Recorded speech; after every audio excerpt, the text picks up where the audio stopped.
Sore, Ya, Bro. sore. Sore, Bro Timothy. Saya Akbar dari Jawa Timur. Ya, Jadi, saya punya usaha, Bro, di bidang kursus bahasa Inggris dan ya. itu berada di lingkungan mungkin agak terkenal ya karena lingkungan tersebut ada 160 lembaga kursus. Bro Timothy, saya salah satunya.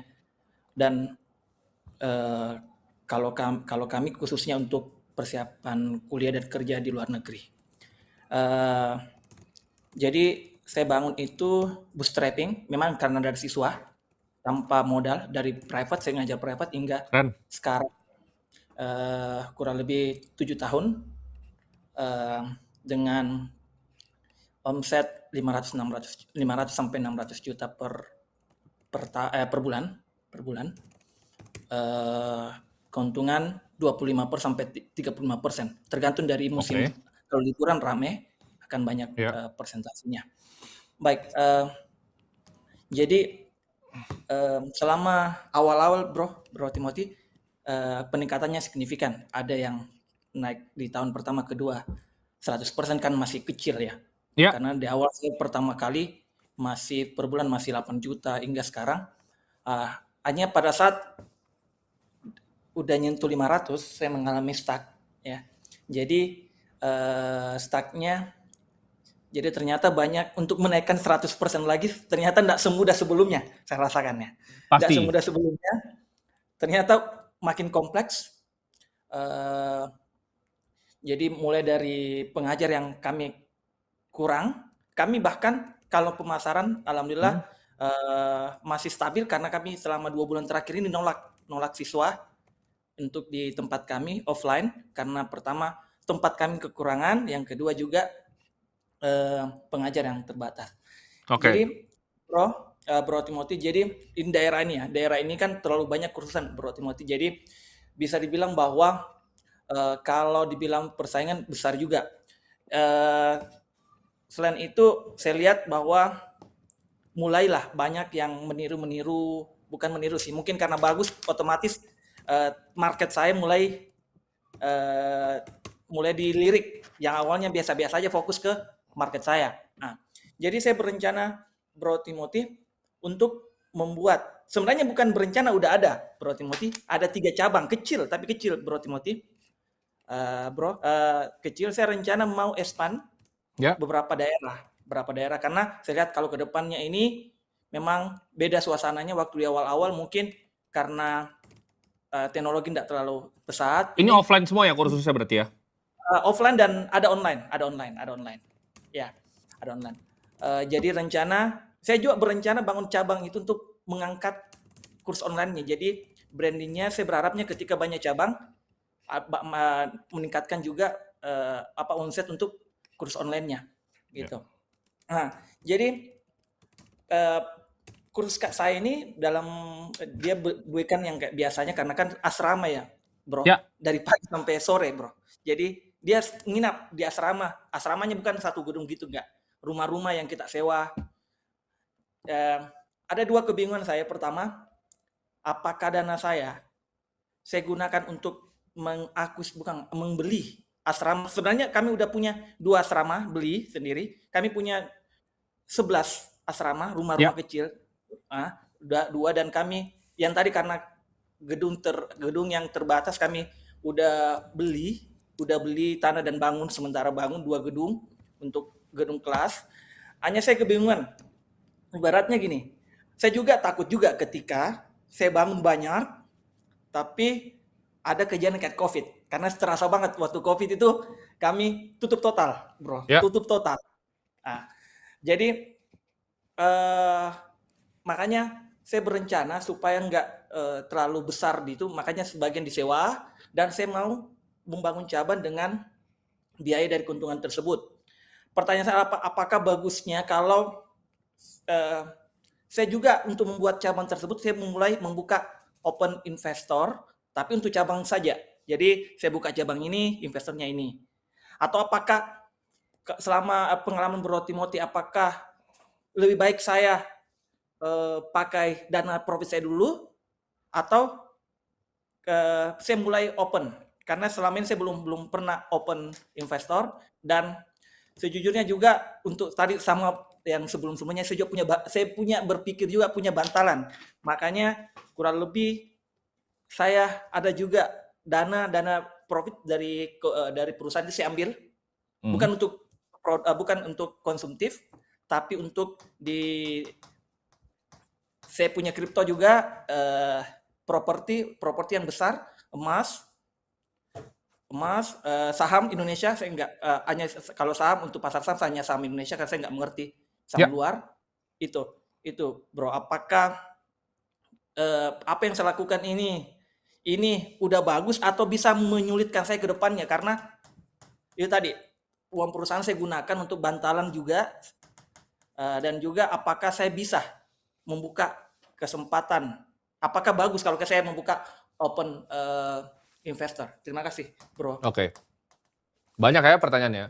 Revenue kita hitung 500 juta ya, dengan margin 25% ya? Betul? 30 lah.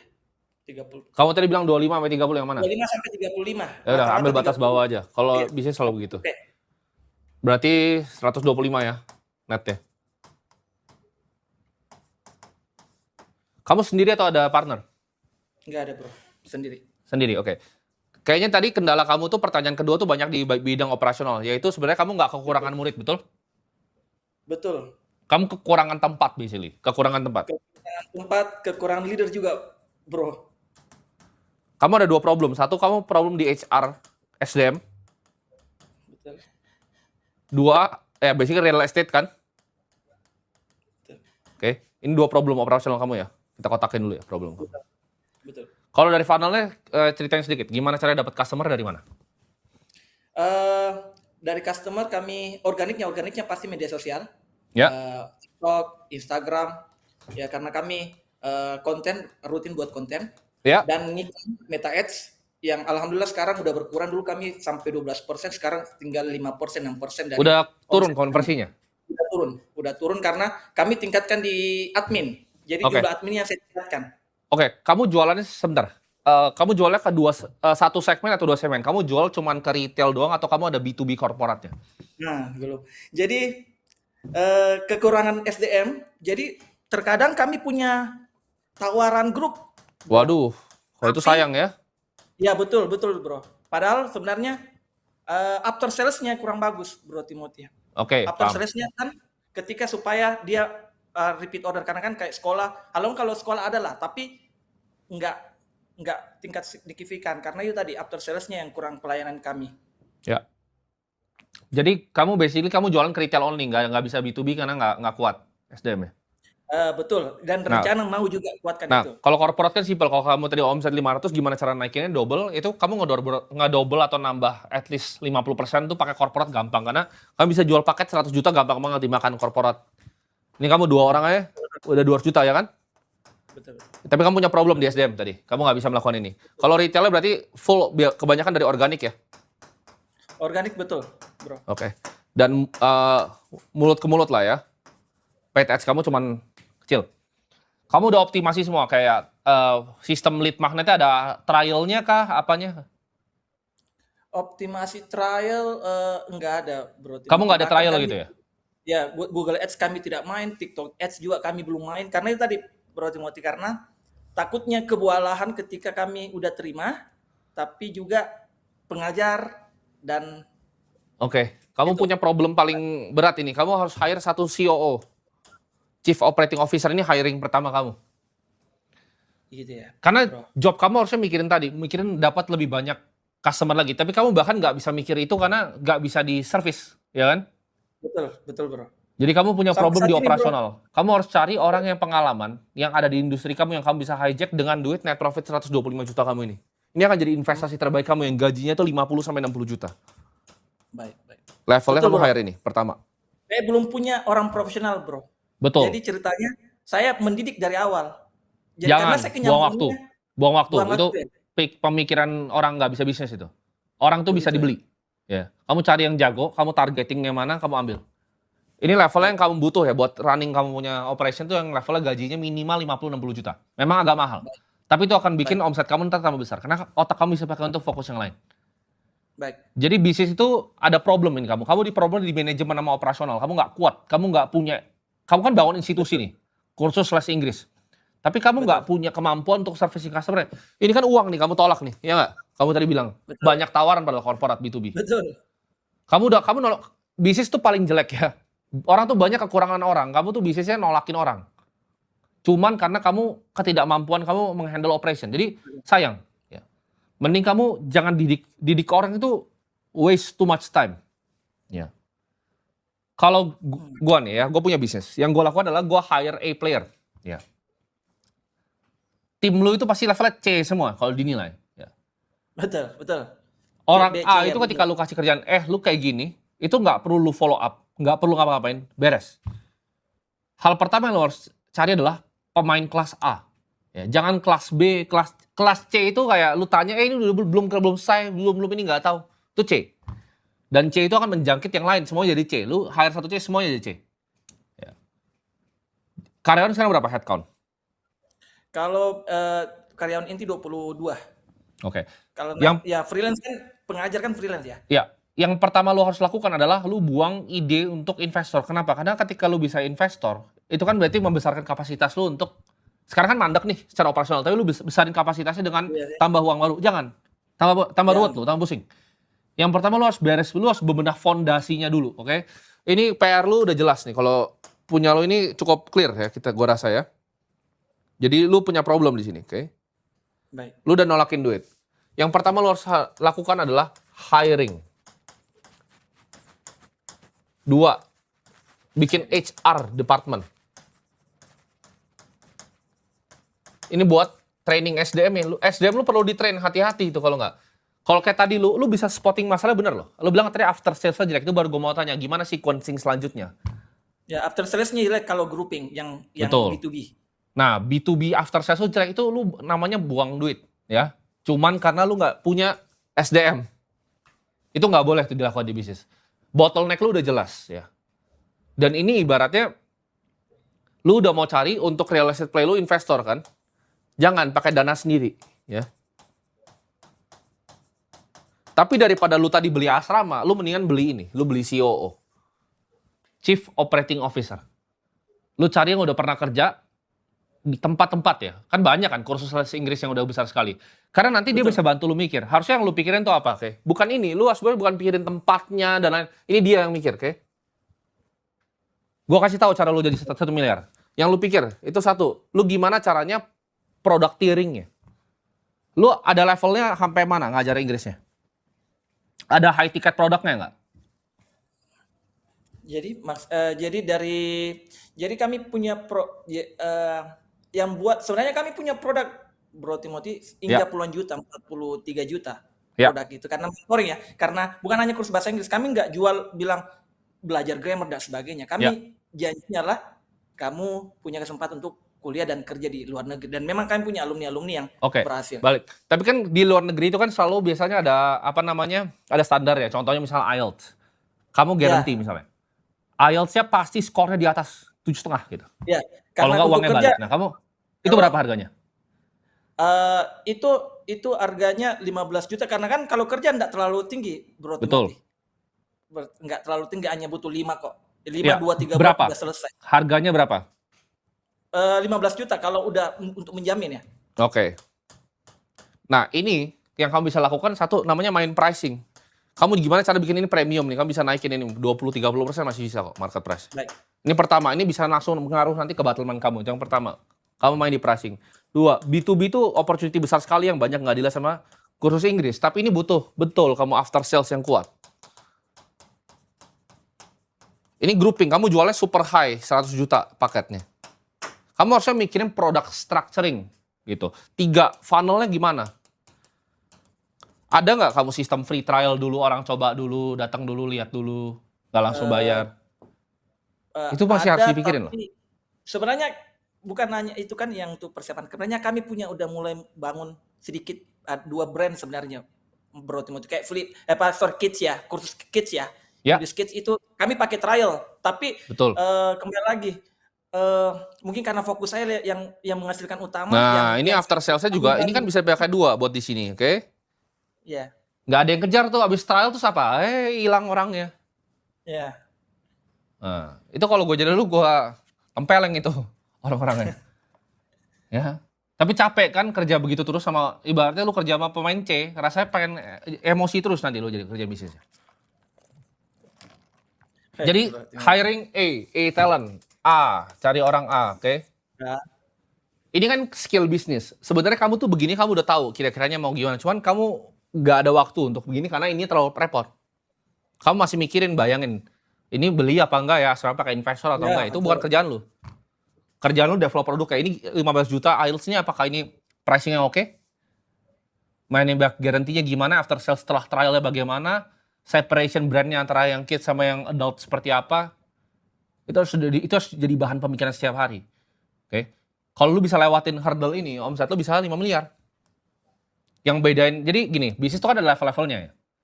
Yang bedain bisnis di level tertentu sama level yang lebih lanjut, itu biasanya kalau udah 20-an, kalau lu belum mengerti gimana caranya operational excellence, bisnis lu nggak akan pernah grow misalnya.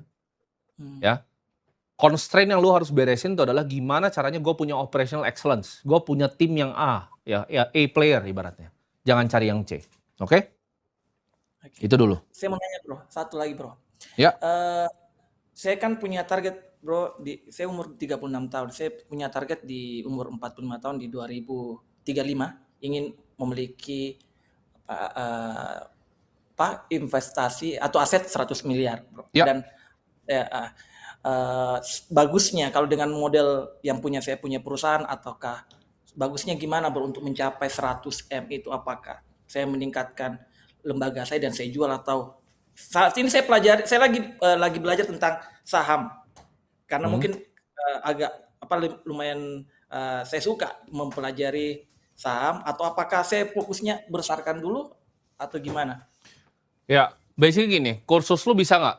Ya, dengan tadi yang gue bilang lo hire CEO dan lain-lain itu bikin 20 M bersih per tahun. Dalam waktu mungkin ya 10 tahun lah. Bisa nggak? 20 M bersih per tahun. Bisa. Kan lu Karena baru kan banyak. 125 bersih nih, masih jauh ya kan? Baru Ya, seeman. ya, Kali 20 ya. lagi masih bisa nggak grow-nya? Masih bisa karena banyak contoh-contoh ya. Betul, karena banyak itu jawabannya pasti masih bisa. Jadi jawabannya ketika lu bisa bikin ini, ya udah harta lu di atas kertas, equity di PT lu ini 100 M. Karena kalau kursus Bisa. Inggris tuh PI-nya kali 5. Pi kali 5. Oke. Udah, Baik. ini lu bisa exit nanti. Tapi ya, balik lagi, coba. Lu mau exit sekarang nih, contoh ya. Lu mau exit sekarang ke gua ya. Kita bilang laba bersih lu kita naikin deh. 1,5 miliar kali 5 gitu kan. Kita hitung-hitung kasar deh, misalnya 7 M harga bisnis lu. Emang gua mau beli bisnis lu? 7 M lu kasih gua. Bisa dijual nggak bisnis lu? Bisa, bro. Yakin? Dengan problem lu tadi? Tadi lu bilang, yang ngurus semuanya siapa?